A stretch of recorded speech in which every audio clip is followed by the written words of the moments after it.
And so James told the story of about the man who went to heaven from Johnstown. You know, when it's lightning, the angels is peeping in the looking glass. And when it thunders, they're rolling out the rain barrels. And when it rains, somebody done dropped a barrel or two and bust it open. One time, there was going to be a big doings in heaven. And all the angels had brand new clothes to wear. And so they all peeping in the looking glasses. And therefore, it got the lightning all over the sky. God told some of the angels to roll in all the full rain barrels. And they was in such a hurry that it was thundering the east to the west, and the zigzag lightning went to join the mutter and thunder. And next thing you know, some of them angels got careless and dropped a whole heap of them rain barrels. And didn't it rain? And one place they called Johnstown, they had a great flood. And so many folks got drowned that it just looked like Judgment Day.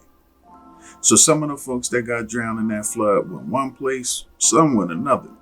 And everything that happened, there got to be a nigga in it. And so one of the brothers in black went on up to heaven from the flood. When he got to the gate, old Peter let him in and made him feel welcome. The colored man's name was John. And so John asked Peter, "Is it dry in there?" And Peter told him, "Why, yes, it's dry in here. How come you asked that?" He said, "Well, I just come out of one flood and I don't want to run into no more." "Oh man, you ain't seen no water.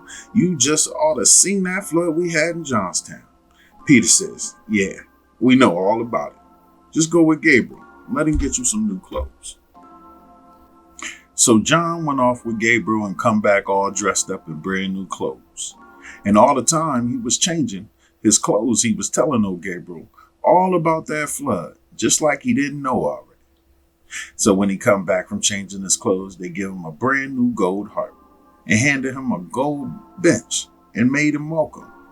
They was so tired of hearing about that flood that they was glad to see him with that harp, because they figured he is getting to play that and forget all about it. So Peter told him, "Now you just make yourself at home and play all the music you please." John went and took a seat on the bench and commenced to tune up his harp. But that time, two angels come walking by where John was sitting, so he throwed down his harp and he tackled him. "Say," he hollered, "y'all want to hear about this big flood I was in down on earth? Lord, it sure did rain, and talking about water." Them two angels hurried on off from him just as quick as they could. He started to tell him another one, and he took to flying. Gabriel went over. "I'm tired. I'm getting to take it easy." But John kept right on, stopping every angel that he could to tell him about that flood water.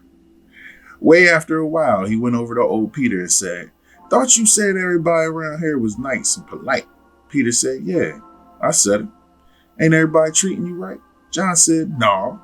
I just walked up to that man as nice and friendly as I could be and started to tell him all about that water I'd left back there in Johnstown. And instead of him turning me a friendly answer, he said, 'Shucks, you ain't seen no water,' and walked off and left me standing by myself." "Was he an old man with a crooked walking stick?" Peter asked John. "Yeah." "Did he have whiskers down to here?" Peter measured down to his waist. "He sure did," John told him. "Oh, shucks," Peter told him. "That was all old Noah. You can't tell him nothing about no flood."